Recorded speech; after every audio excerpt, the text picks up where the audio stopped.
Naomi Benson stood on the terrace of their beachfront villa, adjusting the ivory roses crowning the pergola. The golden Lagos sunset painted the Atlantic in molten amber. She inhaled the salty air, heart swelling with pride. Tonight was her 10th wedding anniversary. In the ballroom below, strings of fairy lights twinkled, and waiters in crisp uniforms circulated with champagne.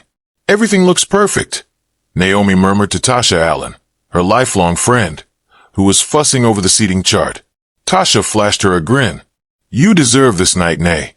10 years of running 5 Seas hotels and making million-dollar charity donations." She squeezed Naomi's arm. "I just wish Derek felt half as joyful." When Derek Benson appeared, tall, impeccably dressed in a midnight blue tux, Naomi's smile faltered. He bowed slightly, but his gaze drifted to his phone, face tight. He brushed past her toward the bar. Naomi's brow furrowed. "Everything okay?" she asked. He nodded mechanically.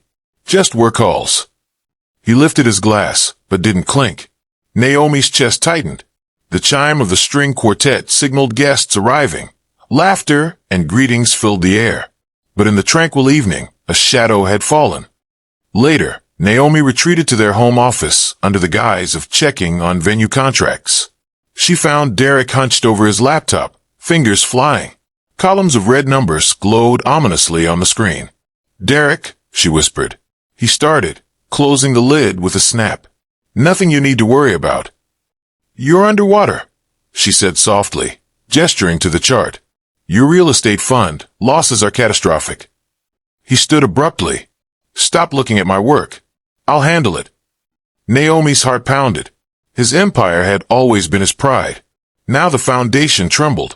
Across the hall, a framed photo of their wedding, her beaming in white lace, him radiant, seemed a cruel reminder.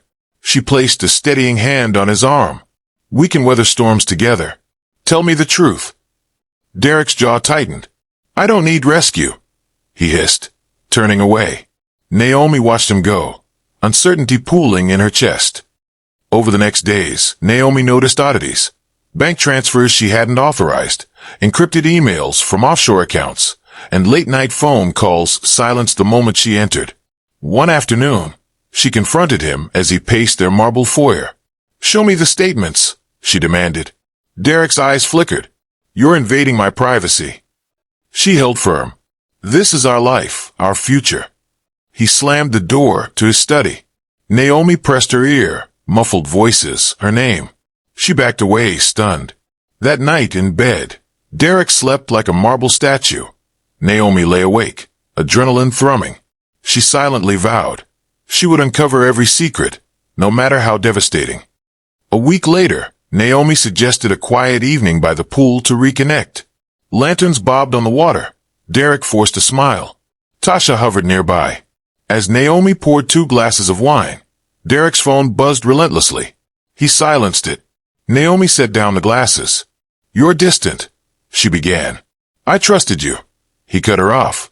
"You don't understand pressure." She took a breath. "I built everything we have.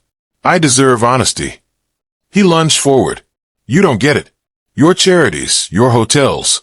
You have no idea what it costs me." Shocked, Naomi stepped back. Wine sloshed onto the deck. "What are you saying?"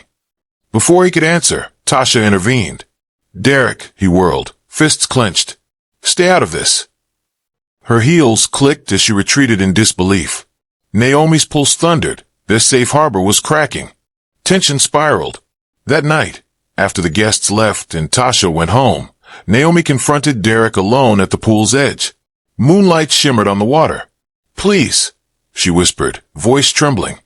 "Talk to me." He stared at her, eyes dark. "You ruin everything." He spat. "Your success, my failure." As she lifted her hand to touch his arm, his face contorted. "You should just disappear." Naomi recoiled. Before she could back away, he shoved her. She stumbled, arms flailing, and crashed headlong into the deep end. Water swallowed her scream. Her head struck the tile bottom. Darkness claimed her. Derek fished her limp body out moments later, panic masked by calculated calm. He dragged her to the poolside, drenched hair clinging to her face. A neighbor's light lit the yard, Mr. Langston, on evening patrol. Derek threw himself over Naomi's chest and screamed. Help! She slipped. As Mr. Langston peered over, Derek's eyes glinted with relief. I thought I lost her. He cradled her head. Tasha arrived, alerted by the commotion. Weakly, Naomi coughed. Derek pressed a fingertip to her neck. She'll be fine, he told Tasha and Mr. Langston. But in his mind, he plotted. No hospitals, no questions. He needed time to cover his tracks. Naomi's world went black. In intensive care, monitors beeped steadily. Derek stood at her bed, flanked by Tasha and Grandma Ngozi. He wore a press suit, eyes red. A head injury. She may never fully recover, the neurosurgeon warned. Derek's lips trembled, as if he mourned. But behind his sorrow lurked calculation. Assets in Naomi's name were at risk. Her coma was a lifeline. Over the next week, he moved swiftly, withdrawing funds, signing contracts, transferring ownership of properties to shell companies. Each signature felt like pouring salt on his own soul, but fear drove him. Outside, Tasha studied his every move, suspicion burning brighter than grief. Photos on social media showed Derek in sleek sports cars at lavish events, attributing it to successful side ventures. He smiled for cameras, oblivious to the discord. Tasha confronted him over dinner at Five Seasons flagship hotel. Where did this money come from? She demanded. He laughed it off. You worry too much. But his charm faltered when she cited recent account statements Naomi never saw. He slammed his hand on the table. Enough. You have no idea what I'm dealing with. The waiter retreated. Tasha's eyes flashed. Maybe I should talk to Greta Jameson, she said, naming Naomi's lawyer. Derek froze. You threaten me? She stood. I only threaten liars. As she left, Derek's smile vanished. Tasha was closing in. Late one night, Mr. Langston knocked on Tasha's door, voice low. I heard raised voices, Naomi scream. But Derek told the police she slipped. He handed her a recorder. His phone had captured muffled shouting. Tasha's heart pounded. She loaded the file to her encrypted drive. This is enough, she vowed. She called Detective Rhodes, sharing evidence. Rhodes's tone was grave. If this leads anywhere, we'll reopen the case. Tasha exhaled, adrenaline surging. Meanwhile, Derek noticed an unmarked vent tailing him. His breath hitched. The walls of his scheme were closing in. Tasha hacked her way into Naomi's office computer. Hidden folders revealed invoices for overpriced consulting services paid to Derek's offshore accounts. She printed the documents. At dawn, she met Detective Rhodes at a cafe. Over coffee, she slid the papers across the table. Rhodes studied them, brow furrowed. This is solid, he said. We need more emails, texts, call logs. Tasha nodded. I'll get everything. When she returned to the Benson estate, a sense of dread washed over her. Security doors were tighter, cameras pointed inward. Derek had sensed betrayal and was preparing his final defense. Naomi's eyes fluttered. The white ceiling spun into focus. Each breath burned her lungs. Lola, the private nurse, stood by, stethoscope in hand. She's waking, Lola whispered to Greta Jameson, summoned earlier by Tasha. Naomi's fingers twitched. Memories flickered, voices, water, Derek's face. Lola brushed away tears. She remembers. Greta ordered limited visitation. She needed to shield Naomi. In the sterile calm, Naomi's mind raced. He tried to drown her. Her heart hammered with fury and relief. Over the next days, Lola tended to Naomi with gentle efficiency. Naomi's speech was slurred, but her eyes held fire. One afternoon, as Naomi traced names in a photo album, Lola asked, "Do you recall anything after the argument?" Naomi's lips quivered. "He shoved me." Alarm jolted Lola. She noted it. After shift, she reported to Tasha and Greta. Naomi is regaining clarity. She's safe to talk. They exchanged relieved looks. Sorry Lola, had become an unlikely ally. Naomi's therapy sessions were grueling. She relearned speech, practiced walking on crutches, and fought nightmares of sinking. Each victory steeled her resolve. Alone in her room, she pieced together scattered memories. the betrayal, the staged accident, his greed. She whispered affirmations. I will prove the truth. When she heard Derek's footsteps outside her door, she perched by the window, listening. Every creak, every breath became evidence. He knocked softly. Naomi, he called. She backed away, face impassive. She wouldn't give him an ounce of pity. 2 weeks post-accident, Derek arrived at the hospital, face lined with contrition. Tasha and Greta accompanied Naomi. In the private room, Derek knelt. I'm so sorry, Nay. I almost lost you. Naomi's eyes bored into him. Is that why you transferred my assets? She asked evenly. His face paled. I was trying to protect us. She shook her head. You tried to kill me. He stammered, but Tasha stepped forward. Detective Rhodes is on his way. Derek's composure shattered. He slumped.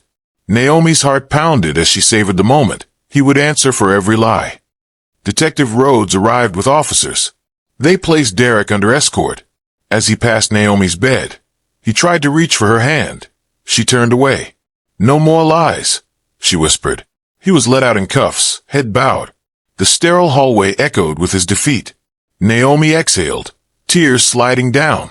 Tears of sorrow for what he'd become, and relief that her fight was just beginning. Outside, cameras from rival news outlets flashed. Greta held Naomi's hand, guiding her away from the storm. Once home under protective order, Naomi and Tasha orchestrated a final gambit. Naomi invited Derek to a family gathering under the guise of reconciliation. Hidden cameras dotted the drawing room. As champagne glasses chimed, Derek swaggered in, cocky. Let's talk future, he slurred mid-sip. Naomi smiled icily. Absolutely. She guided conversation to finances, guilt, and responsibility. When he laughed, saying, I'll walk free. Naomi clicked a remote. Screens lit up around the room, displaying his fraudulent emails and offshore transfers. Derek's face drained. This isn't over, he snarled, eyes darting to the officers waiting behind the cameras. They stepped forward. With Derek detained, Naomi reclaimed her name and fortune. In her study, she changed all passwords, reversed transfers, and unfroze accounts. Lola brought her tea as she worked. You're unstoppable, Lola said. Naomi paused. I am, thanks to you and Tasha. On her computer, she drafted a press release announcing the Benson Women's Foundation for Survivors of Domestic Violence. Each word bolstered her spirit. Courtroom day arrived with blinding media glare. Derek, gaunt and trembling, sat between his lawyer and a bailiff. Greta strode in with Naomi, Tasha, and Mr. Langston. The judge took the bench. Opening statements unfolded. Prosecutor laid out the staged accident, fraudulent asset transfers, and witness recordings. Mr. Langston gave tearful testimony. I heard Naomi scream. Lola recounted Naomi's awakening memory. Each revelation struck like a hammer. Derek's face contorted. He mouthed protests, but the evidence was unassailable. When Naomi took the stand, the courtroom hushed. Her voice, once shaky, held steely conviction. I married a man I loved, she said. But he tried to drown me. Not just in that pool, but in debt, lies, and betrayal. She recounted the argument, the push, and the aftermath. As she spoke, Derek's supporters wilted. Even his legal team exchanged uneasy glances. Judge slammed gavel after her testimony. This court finds the defendant guilty on all counts. A collective gasp filled the hall. Tears of vindication streamed down Naomi's cheeks. Outside, rain fell softly, washing away the old life. Naomi emerged, flanked by Tasha, Lola, and Greta. Flashbulbs popped. She raised her head. For every survivor who felt powerless, reclaim your voice. She unveiled the Benson Foundation's plaque. Empower. Protect. Heal. Thousands watched live online as Naomi spoke with grace and authority. In that moment, she wasn't just a victim. She was a phoenix, reborn from betrayal, soaring toward a future of justice, compassion, and unstoppable strength. The end.